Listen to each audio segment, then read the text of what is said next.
Hablemos de un tema que le interesa a todo el mundo que vea esta entrevista, y es los combustibles. Hablemos primero que todo de la CPM, porque hay como una expectativa. ¿Cuándo es la hora cero de subir el ACPM? La discusión que hemos tenido con el banco es cómo hacemos para que no disparemos la inflación.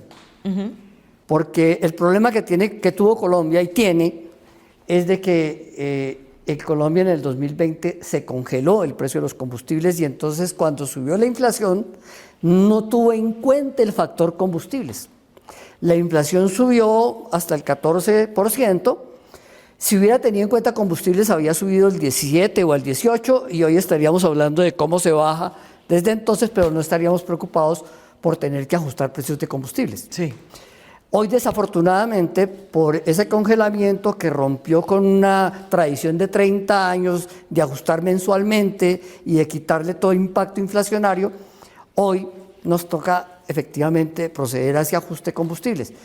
Lo que se concluyó es no podemos tocar los dos combustibles al tiempo, porque si no, sí contribuimos a disparar la inflación. Entonces vamos parcialmente con uno, empecemos a cerrarlo, eso es gasolina. ¿Por qué gasolina? Porque el 40% de la gasolina que consumimos en el país es importada.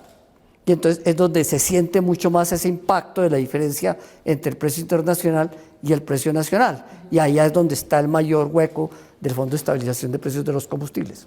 Ya estamos muy cerca de cerrarlo. ¿Qué queda? Que ahora sí tendremos que hablar de diésel, pero diésel no hablaremos este año. Todavía nos queda cerrar gasolina, nos quedan 4 ajustes, y solamente cuando cerremos ahí hablaremos del otro. Tenemos que mirar también los impactos sociales y económicos que tiene el diésel. En términos ambientales es un combustible más contaminante que la gasolina. 20% del diésel se importa. Entonces a eso también hay que mejorarle calidad para que podamos tener un mejor uso.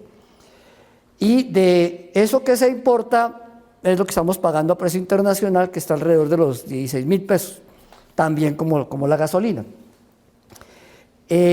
Hoy lo que tenemos que mirar es que ese es el combustible del transporte masivo y entonces estaríamos impactando sistemas como Transmilenio, y es el combustible del transporte de carga.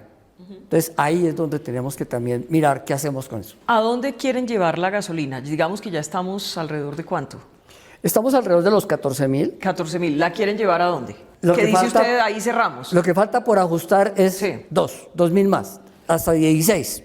Hasta 16. Cuando comenzó el gobierno, el precio que debería llegar era casi de 19.000.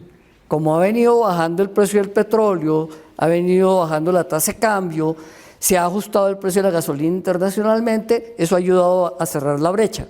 O sea, se va a mantener en 16.000, un poquito hacia arriba, un poquito hacia abajo. Sí, Cuando ya de tal terminen manera ustedes la que estrategia. la podamos poner a fluctuar y no volvamos a un momento de, uy, esto se nos abrió el hueco. Pero entonces ahora dígame a cuánto va a llegar el diésel. El diésel también tendrá que llegar a una cifra alrededor de los 16.000.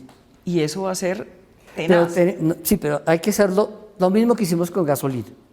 Poco a poco, que vayamos moderando, que no tenga impacto en la inflación. ¿En cuánto tiempo cree que podría ocurrir lo del ACPM, lo del diésel, teniendo en cuenta que si empezaran el próximo año, ¿cuántos meses después de que empiecen? Mínimo año y medio. Año y medio. Mínimo año y medio.